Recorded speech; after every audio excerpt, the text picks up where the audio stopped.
Test natin siya kasi kumain siya kanina ng, kinain mo kanina, pineapple. Okay. Pero bago ang lahat, kailangan mo munang i-set up. Kailangan mong i-set up yung needle muna. Ito yung twist lancet na sinasabi ko. Twist lancet natin, 50 pieces din siya guys. Kung nakikita nyo, ayan, 50 pieces. Okay. And then, ito yung nabuksan namin. So, madali lang siya guys. Ilalagay mo lang siyang ganito. Nakikita nyo ba? Nakikita balon? Malino. And then, ititwist nyo tong pinaka-blue. Twist nyo siyang ganyan.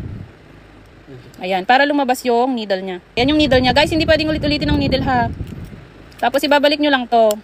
Sabi ko nga kanina, kung makalyo yung kamay nyo, level 3 hanggang level 5 yan. Mga level 3 kay mister. Tapos, hihilain nyo lang to.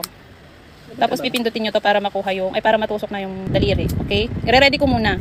Tapos, kukunin mo na tong test strip natin. Ito na lang yung natira sa test strip natin, guys. Ayan. 3 pieces na lang yung natira. Hindi kita, yan. 3 pieces na lang yung test strip. Ang laman nito, guys, 25 pieces ang isang ganito. Tapos, pwede kang bumili dyan ng 50 pieces lang. Pwedeng 100 pieces. Okay, ito na yun, guys. Kuha tayo ng isa. And then, ilalagay natin siya dito. Guys, kahit hindi mo na to pindutin, kusang mag-on to once nilagay mo tong, itong strips. Ganito ang paglagay ng strips, mga mi.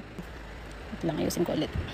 Ayan. Kusa siyang mag-on, mga mima ko. Dahil hindi siya naka-fasting, ito yung i-click natin. Pag naka-fasting siya, yun yung i-click natin. Pipindutin mo lang siya dito sa taas.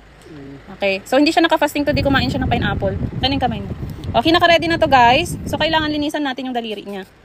Tapos, ito yung natin, bulak. Siyempre, kailangan malinis lahat, mga mi. Kasi, tutusukan kasi siya di ba? Magkakaroon siya ng open wounds. Kaya naman, dapat malinis. So, isa pa.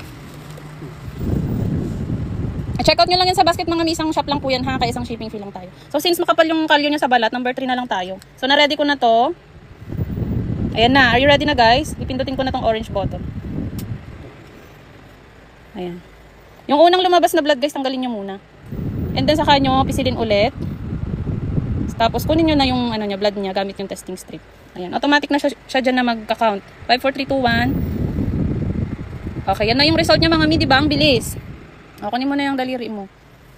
Diba? 102. Guys, meron tayong dito. Level 2 and level 1 and level 2. Since nakakain na siya, guys, hindi siya naka-fasting, naka-level 2 siya. Ay, level 1. Pero hindi ibig sabihin diabetic siya kasi kumain siya. Pero, ang pinakamagandang pag-test kasi ng blood sugar, guys, is every morning, magdamag kang hindi kumain. Tapos, pagkagising mo, ayun, check mo siya. Doon mo malalaman kung talagang diabetic ka. Kung level 1 or level 2 ka. Okay, ganun lang mga mi. Napakadali lang yung gamitin. Tapos, pagka okay na, tanggalin nyo lang to. Tanggalin nyo siya mga mi, hindi nyo siya hihilain ha. Gaganyan nyo lang siya mga mi. Yan. Tapos mamamatay na siyang kusa. Tapos yung nandito na needle, syempre ingatan nyo mga mi. Ibalik nyo yung takip. Kasi para hindi kayo accidentally matusok. Ha? Ayan. Ibalik nyo lang siya pero wag nyo nang gamitin ulit. Patakin nyo. Isama nyo na siya dito. Yan. For disposing na to. Okay? Ingatan lang po na mapaglaruan ng mga bata. Pero ito mga mi, random checking lang to ng blood sugar ha. Pero kung gusto nyo talagang malaman na diabetic kayo, syempre yung doktor pang magde-declare po dyan kung diabetic ba kayo, kung type 1 or type 2, ganyan. Pinaka-the-best kasi yung nakapasta. Oo. Diba usually sa mga tinetest yung blood sugar, yung gusto talagang malaman kung diabetic sila. Hindi po ako mga mi, hindi po ako medical, tawag doon? Hindi po ako kabilang sa medical team. Ganyan. Ano lang po ito. Na-try ko na kasi siyang gamitin kaya. Tapos yung kanina, yung unang blood na lalabas, di ba iwa-wipe mo siya. Advice lang po yun ng mga hindi siya nurse, medtech ata yun. Kailangang i-wipe mo muna tapos yung pangalawang labas ng dugo, yun daw po yung pinaka pure na na blood mo na mas magandang i-test dun sa test strip. Ilagay sa test strip. Okay? Mag-comment pag may tanong kayo ha. Napakadali lang pong gamitin. Huwag kakalimutan lagyan ng alcohol bago gumamit. Okay? Alcohol and cotton. Eto guys, mura na to sa mura na to kung i-compare mo sa labas. Kasi kumpletong set na po siya. Ayan. Tsaka hindi ka na magpapatest ng sugar mo sa di ba sa pharmacy, merong bayad pag nagpatest ka ng blood sugar. 35 out of 60 ata yun. Siyempre, babayaran mo yung nila, ganito, yung test strips nila, at saka yung twist lancet, yung needle, ito. Kasi ang needle hindi naman pwedeng ulit-ulitin yan, di ba? So, pag nagpa-check ka doon, babayaran mo siya. Kung diabetic person ka talaga, tapos wala kang pang-test ng sugar mo, mas mapapagastos po kayo. Yung set na natin. Kasi makakabili naman kayo dyan, pwede nyong dagdagan yung 50 pieces, pwede nyong dagdagan ng another 50 pieces. And then, yung lancet twist lancet natin, 50 pieces din yung kasama niya, pwede nyong dagdagan ng another 50 pieces. Turn na natin agad yung ating mga blood sugar. 'Di ba? Para alam nyo din kung sosobrahan na ba kayo sa pagkain nyo ng matatamis. Lalong-lalo ngayon, ang daming nagkakaroon ng ng CKD, tama ba? Halos pabata ng pabata.